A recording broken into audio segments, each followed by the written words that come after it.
क्योंकि बहू झूठ नहीं बोलती। सुधा और राकेश के 3 बेटे थे। शादी के बाद तीनों माँ बाप से दूर रहते और सिर्फ त्योहारों में आते।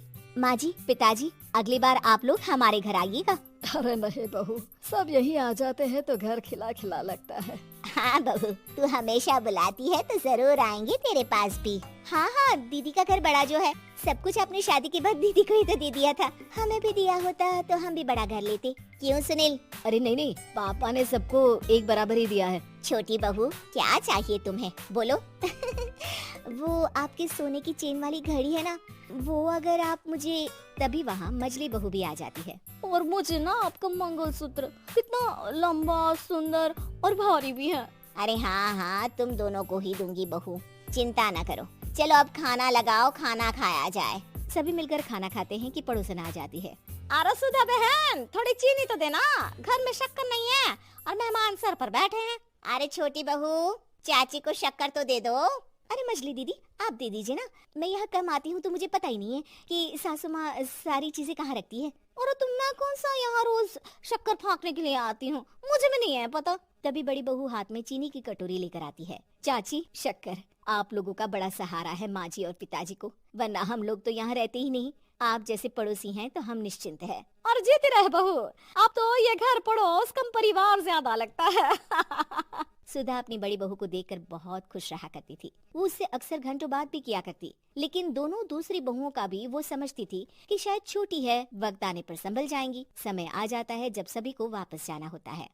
माँ जी, हम लोगों की फ्लाइट पहले है, हमें इजाजत दे। वो सास के गले लगकर चली जाती है। थोड़ी देर बाद छोटी बहू कहती है, माँ जी, मैं ना ये सोफे के कवर और चादरें ले जा रही हूँ, यहाँ तो ऐसी ही पड़ी रहेंगी। हाँ हाँ बहू, ले जा, और कुछ चाहिए तो बोल। और तो चाहिए बहुत कुछ, पर चलिए कोई बात नहीं, अगली बार ले जाऊंगी मैं। ऐसे ही मंजली बहू भी घर का बहुत सारा सामान ले जाती है। सभी के जाने के बाद सुधा राकेश से कहती है, घर कितना सूना लग रहा है ना। हाँ, और खाली भी। तुम्हारी दोनों बहुएं सब बटोर गई।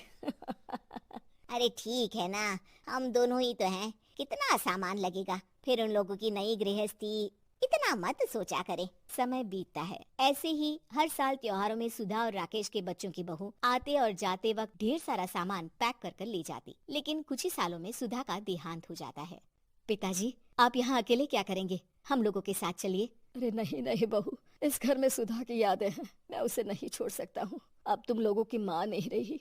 देख लो, वैसे तो मैंने उसके जीते जी सब कुछ दे दिया है, लेकिन कुछ उसका पर्सनल कीमती सामान था, जो ये है, ले लो। सामान में होती है एक घड़ी और एक मंगलसूत्र। माँ जी ने कहा था कि वो ये घड़ी मुझे देंगी। हाँ हाँ पिताजी, माँ ने सबके सामने ये घड़ी सरिता को देने के लिए कहा था। उठा लो सरिता माँ की घड़ी। अब क्या था, छोटी बहू फट से घड़ी उठा लेती है। और पिताजी, ये मंगलसूत्र तो माँ ने मुझे ही देने को कहा था, याद है ना? वो सभी की ओर इशारा करती है। तू भी ले ले ये हार बेटा, कोई बात नहीं। मंजली फटाक से हार उठा लेती है। ससुर बड़ी बहू की तरफ देखते हैं। तुझे क्या दूं बेटा? पिताजी, माँ ने एक चीज मेरे लिए भी रखी है। सभी के कान खड़े हो जाते हैं कि आखिर सास ने क्या रखा होगा बड़ी के लिए। अरे माँ जी तो दीदी से प्यार भी ज्यादा ही करती थी, हमेशा उनसे बात किया करती। जरूर कोई बड़ी और अपनी प्रिय चीज दी होगी दीदी को। और देख लेते हैं ना, वरना तो हम भी बराबर का बंटवारा करेंगे।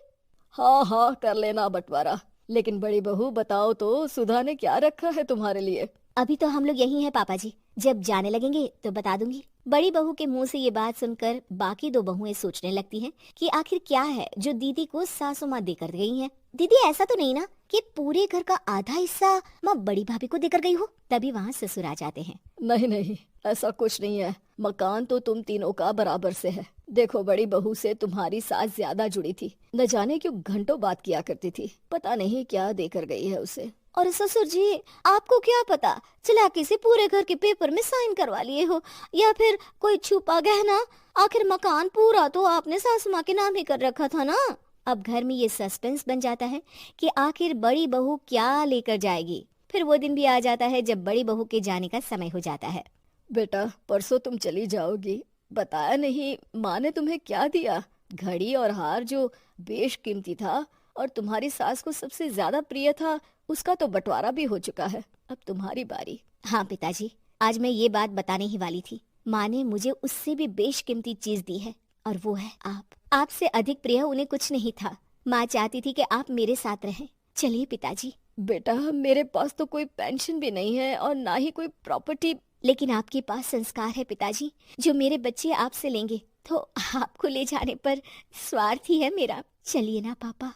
सभी के सामने पिताजी बड़ी बहू और बेटे के साथ उनके घर चले जाते।